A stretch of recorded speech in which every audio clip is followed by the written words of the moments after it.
지난 회차 때 이어가지고 요번 회차까지만 제가 경매 입문으로 해서 말씀드리겠습니다. 이게 일단 수다도 너무 이제 길게 떨면 여러분들 좀 지겨우시잖아요, 그죠?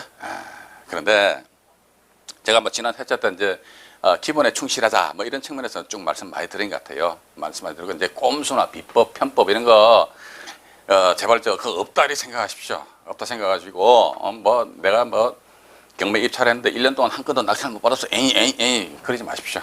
올해 못 받으면 내년에 받는다. 이렇게 여러분들이 좀 느긋한 마음을 잡수시고 또 한 말씀 더 드리겠습니다. 뭐냐면요. 경매 투자를 하면 있어가지고 간혹가다 이런 경매 동호회 카페 보면 이런 글이 올라옵니다.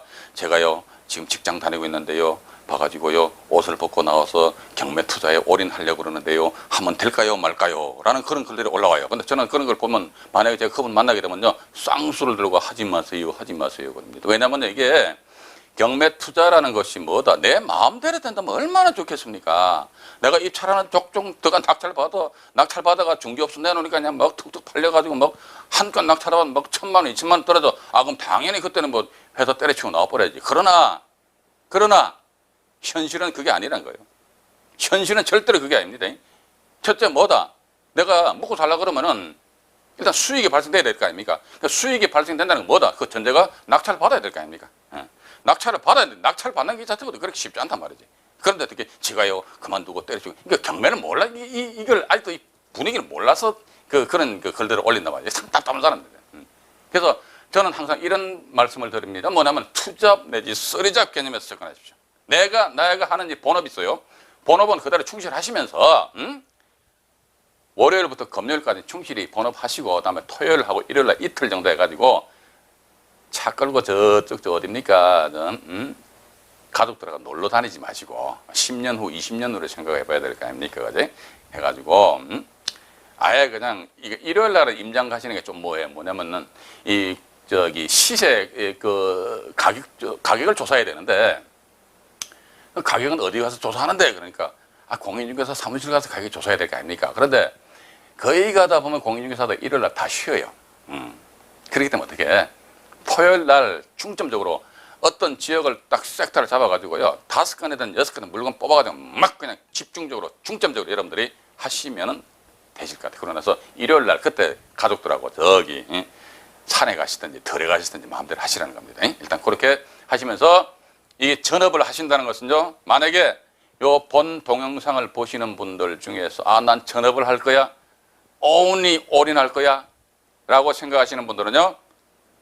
잘 생각하십시오. 내가 봐가지고 이 경매 낙찰을 못 받더라도 내 가족의 생계는 책임질 수 있다. 소위 뒷감당 가능하다. 그런 분들 하시고 그렇지 않고 나는 오로지 경매를 통해서 수익을 발생시켜 내 먹고 살 거야. 그러면 그런 분들은 조금 더 고민을 하시기 바랍니다. 고민하시기 바라고 또 하나 더 보시면 이제 여기 이 선순위 허위 가장 임차인 깨는 비법 해가지고 제가 이제 기 강의하면서 비법 소리 제일 듣기 싫다고 그랬잖아요. 그죠? 선순위 허위 가장 임차인 깨는 비법 해가지고 강의한대요. 그거 보면 한 3시간, 4시간 강의하고 참가비가 3만 원 이렇게 하거든? 근데요, 여러분들 보십시오. 자, 여기 보시니까. 이건 제가 본 강좌가 아니니까 이해가 안 가시더라도 안 가시는 분들은 그냥 들어놓으셔도 괜찮습니다. 저당권 등의 권리가 또 있습니다. 여기 보니까 A라는 사람이 전입신고를 했는데 전입신고했는데 말이지. 전입신고만 하고 확정일자를 안 받고 이 저당권자 이 사람이 나중에 이렇게 경매 신청할 거 아닙니까? 그죠? 경매 신청했어. 자, 경매 신청했는데 이 저당권보다 먼저 전입신고한 이 사람 뭐다? 확정일자도 안 받고 법원에다가 이 저당권자 경매 신청하게 되면은 법원에서는요. 이 이해관계인들한테 너희들 언제까지 네 채권이 보증금액이 얼마인지 그거 신고해라 해가지고 통보를 해줍니다. 그런데 요 사람 전입신고하고 확정일자 안 받고 말이지 법원에다가 저 보증금 얼마인데 배당 요구 해가지고 이것도 안 해버렸어. 권리신고비 배당 요구 신청도 안 했습니다. 그러면 어떻게 보면 이게 심정적으로는 이게 가짜 임차인일 확률이 높단 말입니다. 맞잖아요, 그죠? 그러나 그래서 보니까 예를 들어가 이 B라는 사람 들어가서 얘는 작아 가짜야. 허위 가장 임차인이야. 그러니까 내가 받았어. 딱 낙찰 받았습니다. 낙찰 받고 나서 만약 여러분들 B라 칩시다. 그러면 A한테 찾아갔어. 여봐, 당신 가짜지, 나가. 그래서 이 사람 나가면 끝나버려. 나 안 나가면 어쩔 낀데. 안 나가면 어쩔 낀데. 그죠? B가 A 찾아가, 나가. 안 나간다. 안 나가면 어쩔 겁니까? 그때는 어떻게 한다더라? 요 사람에 대해서는 인도명령 신청도 아니고요. 뭐? 명도 소송을 제기해야 된다더래요. 우리 소송 함부로 제기하지 마십시다. 응? 송사에 휘말리면요, 양쪽 다 죽어, 다 죽어. 이게 왜 제가 이 말씀을 드리냐면은, 제가 이번에 저 ABC 부동산 경매라는 책을, 주택임대차 보호법에 관련된 새로운 판례가 있는데, 판례를 좀 정리를 하다 보니까, 이러한 판례를 제가 하나 검색을 했습니다. 뭐냐면요, 물건지가 수원지방법원 관내였어요. 근데 수원 시내는 아니야. 수원지방법원 관내이다 보니까 뭐 수원 외곽 지역 같아. 그런데 물건이 뭐지? 이게 빌라. 에? 빌라인데 이 양반이 잠깐 이쪽으로 오시죠. 2003년도인가 이 빌라를 낙찰을 받았습니다. 그런데 요 사건이 보니까 아마 제가 조금 전에 말씀드린 대로 해서 A라는 사람이 적립신고되어 있고 여기 이제 저당권이 설정된 상태에서 저당권자 이렇게 이제 경매 뭐 신청을 했다는 거예요. 그러니까 이게 봐, B라는 사람이 이게 이제 낙찰 받은 것 같아. 예? 받아가 제가 조금 전에 말씀드렸잖아요. 그죠? B가 A 찾아가 당신 가짜지 나가. 그러니까 이 사람 안 나갔던 모양이라. 안 나갔으니까 어떻게 B는 이제 A를 상대로 해가지고 명도 소송을 제기했습니다. 소송 제기했는데요. 2003년도에 낙찰 받았는데 이게 대법원까지 올라갔어요. 대법원까지 올라갔는데 대법원에서 확정 판결이 언제 나느냐니까 몇 년도에 2008년도에 확정 판결이 나버렸어. 그럼 여러분들 보십시다.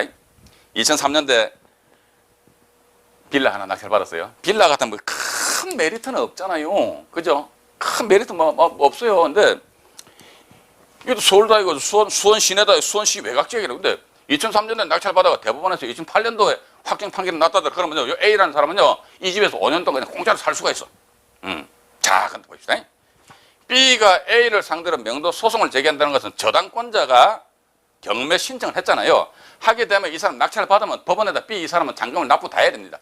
잔금 납부 다 한 상태에서 자기 앞으로 B 명의로 소유권 이전을 해야 된다. 등기를. 소유권 이전 등기를 한 상태에서 너 왜 안 나가? 그러니까, 이 사람은 나 대학력 있는 임차인이야. 이런 식으로 해서 이제 1심, 2심, 3심까지 올라가 버렸어. 그런데 3심 대법원 확정 판결은 언제? 2008년도에 확정 판결이 나버렸다 이거지.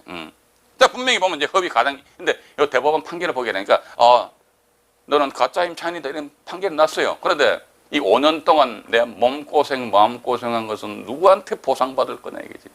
이게 또 이제 또 공부를 좀 하신 분들은 또 이렇게 또 반문을 하실 수 있거든요. 그럼 요 A는 뭐라지? 5년 동안 이 집에 대해서 지가 진짜 임차인도 아니고 가짜 임차인이면서 말이지. 진짜 임차인인 것처럼 이렇게 폼 잡았으니까, 얘는 뭐다? 불법 점유야. 불법 점유를 원인으로 해서 뭐다? B가 손해를 입었으니까 손해배상, B가 A를 상대로 손해배상 청구하면 되죠. 그 손해배상 청구해서 B가, 여봐, 당신 때문에 내 손해 입었으니까 돈 줘. 그럼 A가 안 주면 어쩔 낀데. 그럼 또 B는 뭐다? A를 상대로 해서 손해배상 청구 소송을 제기해야 돼.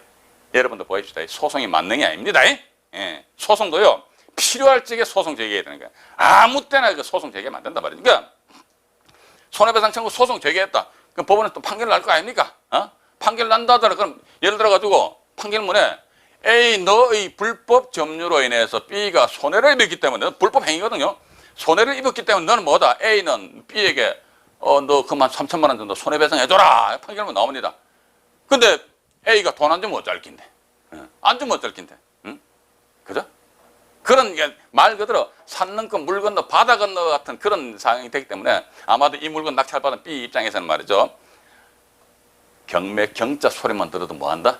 경기해버립니다. 깜짝 밤에 자다가 가위 눌린다니까. 그죠? 그러니까 분명히 보니까 시중에서는 보면은 허위 가장 임차인 깨는 비법이 뭐다? 소송하는 수밖에 없어요. 그런데 봐가지고 이게 5년, 이 사건 같은 거 5년인데 5년 동안 B라는 사람이 이 물건에 대해 뒷감당을 할 수만 있었다면 괜찮은데, 만약에 내가 낙찰 받아가지고 은행 등 금융기관으로부터 대출을 받았어.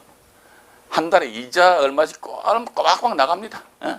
근데 이자 못 갚으면 어떻게 돼? 이 집이 또다시 경매에 나와버리지. 맞잖아요. 그죠? 예. 그런 측면에 있어가지고 저는 일단 그 선순위 허위 가장 임차인이다 하게 되면은 이렇듯이 제가 말씀드렸는데 소송 등의 절차를 통해서 나아가기 때문에 그러니까 그렇게 저도 이렇게 강의를 하고 있는 사람 중에 한 사람입니다만은 때로는 봐서 무책임하게 그렇게 말을 뱉어서는 안 된다 저는 그렇게 보고 있어요. 봐가지고 지보고 이름 물고 들어가라고 아마 그 사람 아마 상당히 고민 많이 할 걸요. 근데 어떻게 막 한 몇십 명씩 말이지 모아놓고 말이지 몇만 원 받아 와 이런 게 된다 해놓고 실질적으로 소송 이게 소송 붙으면요 이게 결국 뭐다 2003년 시작이 2008년에 끝났다 그러면은 이게 누구 좋은 일 시킨 겁니까? 법률 전문가 좋은 일 시킨 거 아닙니까? 그지? 예, 법률 전문가다. 그러니까 내가 이 사람이 돈 벌려고 경매 들어갔는데 실제 돈은 엄한 놈이 돈 벌어버린단 말이지. 왜 이런 식으로 사람들이 이게 하는지 모르겠다는 말이지. 그지? 예, 그런 측면에 있어가지고 여러분들도 물건 자체를 보심에 있어가지고 나름대로 어떤 소설 내지 시나리오를 차근차근 한번 잘 써보셔야 됩니다. 그렇게 하셔야 돈 버는 거지. 그냥 소위 무대뽀로 막 들이대는데 아무 때나 막 들이대 버리면요. 내 머리 깨져요. 안 돼, 안 돼. 그죠? 잘못하면 어떻게? 이혼당합니다. 제 말씀 명심하십시오. 진짜입니다. 그렇게 하셔가지고. 근데 마지막으로 제가 보니까 또 요 사례는 말이죠. 저희 ABC 부동산 경매 그 책자에 보면은 이게 2008년도 판결이니까 이 판결 원문을 제가 실어놨습니다. 요건 제가 주택임대차 보호법 강의할 적에 여러분들한테 또 말씀드릴게요. 이게 이래 했기 때문에 이렇게 됐다는 거. 그러니까 그래서 제가 지난 회차 때 말씀드렸죠, 그죠? 대법원 판례 한번 만들기 원하시는 분들은요, 그것도 가문의 영광이잖아요. 또 나라 그 대법원 판결문이니까 거기에 내 이름 석자가 딱 찍힌다는 게 가문의 영광이잖아요, 그죠? 그런 걸 원하시는 분들은 이런 거 일부러 골라가면서 해보시라고 해가지고 한 3, 4년, 4년 소송하는 거 해가지고 그냥 죽이라. 그거는 제가 볼 때는 현명하지 못하다. 지혜롭지 못하다. 저는 그렇게 보고 있습니다. 근데 그렇게 하시려면 하십시오. 저는 하지 마시라는 게 아닙니다. 하시려면 하시란 말이지. 하시고. 또 이제 뭐 말고 여러 가지가 있는 것 같아요. 있는데 그건 나중에 제가 본 강의 할 적에 내가 보다 더 자세하게 여러분들한테 말씀드리긴 하고요. 이제 요번 이제 경매 입문 관련해 가지고 이제 이건 또 제가 평상시에 생각하고 있는 것입니다. 뭐냐면 이게 이 타이틀을 제가 이게 원고 보니까 뭐 긍정의 힘 이렇게 적어놨어요. 이게 뭐 경매 강의인데 뭐 갑자기 엉뚱하게 긍정의 힘 이렇게 이게 뭐냐 이거지. 이 보면은 우리 이 일상생활 하면서 있어가지고 아침에 눈 떠가지고 밤에 잠잘 때까지 5만 가지 생각이 다 들잖아요, 그지? 5만 가지 생각이 다 드는데 가만히 보면은 저 자신도 그렇습니다. 봐가지고 생활하다 보면 때로는 왜 이렇게 오늘 날이 더워? 뭐 내가 지금 뭐 이거 추진하고 있는 게 일 잘 되겠나? 이게 막 어떤데 저도 이제 부정적인 그런 생각을 가질 때가 간혹 가다 있습니다. 그러나 제가 볼 때는 긍정적인 생각을 가지시는 게 전 좋지 않겠는가. 그리고 여러분들 부자 되는 방법 하나 말씀드려 줄까요? 아마 조금 예리하신 분들은 제 오른쪽 손에 뭔가 딱 걸려 있는 거 분명히 보이실 겁니다. 오른쪽 이 손에 이게 뭐 걸렸냐면요. 이 고무줄 밴드거든요. 이거 제가 일부러 그냥 찬 게 아닙니다. 요거 가지고 부자 되는 방법 하나 말씀드릴게. 어떤 거냐면은 아침에 눈 떠가지고 밤에 잠잘 때까지 말이죠. 내가 어떤 일을 함에 있어가지고 여러분들은 이제 부동산 경매, 부동산 말고 또 다른 쪽 생업을 종사하신다면 하시면 있어가지고 손톱만큼 틀 것만큼이라도 부정적인 생각이 드는 순간에 어떻게 하시면 되는지 압니까? 요거 구멍가게에서 이거 가서 한 박스 사더라도 돈 얼마 안 들 겁니다. 어떻게 하신다 이게? 손톱만큼이라도 부정적인 생각이 든다면 딱 요거 잡아서 확 당겨버려. 아프네 이거죠. 이렇게 딱 때려가지고 아이고 아파 하면은 아픔 그 순간부터 앞으로 내가 이제 전부 다 어떤 부정적인 생각인데 안 가져야지, 그죠? 긍정적인 생각. 그러니까 내 마음 밭에 안 될 값에 된단 말이지. 자, 요 말씀을 드리니까 우리 ABC 부동산 경매 그 책에 보면은 첫 페이지에 보면은 머릿말이 있습니다. 머릿말 여러분들 찬찬히 한번 읽어보십시오. 그리고 머릿말 끝나고 나면요. 그 다음 페이지에 보면 말이죠. 타이틀이 참 재밌어요. 한 몇 년 전에 광고 CF에 나온 그 카피인데 뭐냐면은 니들이 개맛을 알아? 요걸 제가 그 책에다가 기술해 놨습니다.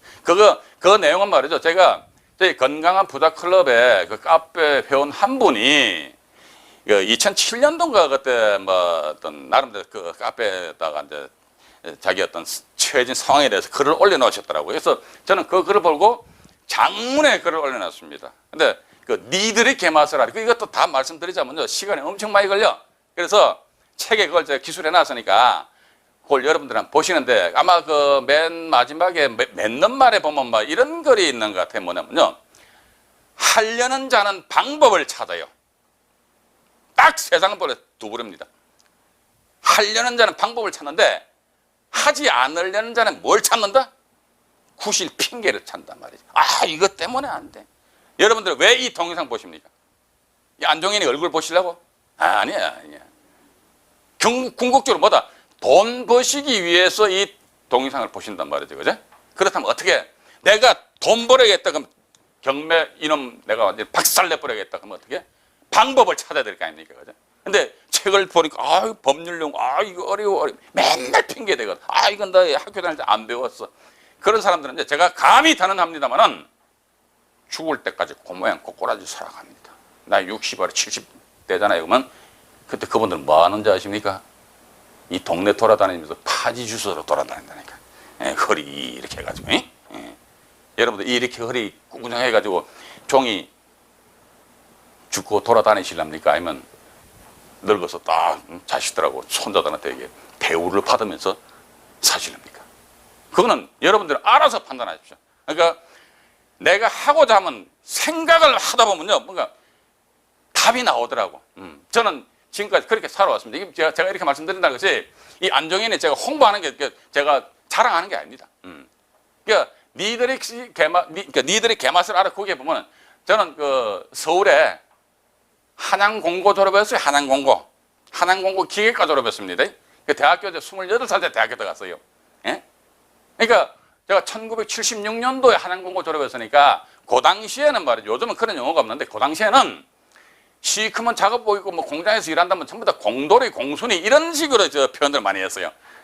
차장 아저씨들 차장 저 아가씨들은 하여튼 그 용어들이 있었는데 저는 그 당시 공돌이였습니다. 예. 근데 그 내용 전체를 제가 다 말씀 못 드리고 이제 나중에 한번 읽어보시는데, 지나온 시절을 가만히 생각해 보니까 저는 뭔가 하려고 그랬습니다. 뭔가 하려고 하다 보니까 내가 뭘 해야겠다 그러면 내가 저걸 하려면 내가 어떻게 해야 되지? 그 방법이 나오잖아요. 그래서 옛말에 이런 말이 있습니다. 오르지 못하려면 어떻게 쳐다보지도 말아라, 이런 말이 있잖아요. 저는 그 말 극구 부인합니다. 오르지 못할 나무일지라도 쳐다볼 수는 있는 거 아닙니까? 그죠? 쳐다봐야지 그 나무에 올라갈 수 있는 방법을 내 찾는 거지. 야, 너 오르지 못하려면 너 쳐다보지 마. 네 알아서 안 쳐다보면 영원히 나는 그 나무에 못 올라가. 맞잖아요. 그죠? 그러니까 올라가지 못할 나무일지라도 쳐다봐. 괜찮다니까. 뭐 쳐다본다 해가지고 국세청에서 당신 그 나무 쳐다보니까 세금 내가 이 얘기 안 하잖아요. 그죠? 그러니까 쳐다보다 보면 저 나무 내가 어떻게 올라가야 되지? 경매도 여러분들 그렇게 생각하십시오. 오르지 못할 나무 내가 아예 처음부터 그냥 어머나 이렇게 하면요, 그 사람은 영원히 빠이빠이라니까. 그래서 내가 안 될 값이 한번 들이대보자 이거지. 이런 어떤 공격적인 그런 마인드를 여러분들 가지시면서 당장 오늘 동영상 보시고 나서 구멍가게 가세요. 가셔가지고 어떻게 저처럼 고무밴드 있잖아요. 사셔가지고 한 개는 좀 많으니까 한 3개 내지 4개 정도 해가지고 가지고 있다가 막 어쨌든 바가 부정적인 생각이 확 땡겨버리시라고. 아이고 아프거든. 그죠? 그런 식으로 자기 자신을 자꾸 긍정적인 그런 마인드를 가질 수 있게끔 자기 자신을 스스로 마인드 컨트롤을 하십시오. 그러시다 보면 분명히 답은 있습니다. 그렇게 이해를 하시면서 이로써 이제 제가 이제 경매 입문해가지고 총 4강을 촬영을 했는데요. 경매 입문은 이제 이로써 마치기로 하고, 우리 이제 다음 이제 경매 이러쿵 저러쿵 게 있어요. 여기에서 제가 이제 본격적으로 이제 경매 요입당하면서 여러분들하고 같이 한번 공부해보고, 또 나아가서 인터넷 라이브 방송이 있습니다. 생방송 인터넷 라이브 방송을 통해 가지고 여러분들과 같이 또 나중에 만나 뵈올 수 있는 또 하나 또 뭐냐면요, 저희 또 건강한 부자클럽에 이제 사랑방이 바로 요 옆에 또 있습니다. 있기 때문에 카페 자주 방문하셔가지고 무슨 뭐 번개가 있다든지 하게 되면은 무조건 오셔가지고 이 안종현이 그래도 EBS 교육방송 해가지고 공중파 탄 사람이기 때문에 만나셔가지고 이런저런 말씀도 나눠보셔가지고 여러분들에게 유익한 시간이 되시기를 바라면서 이제 다음 회차 때부터는 제가 본 강의로 나아가겠습니다. 감사합니다.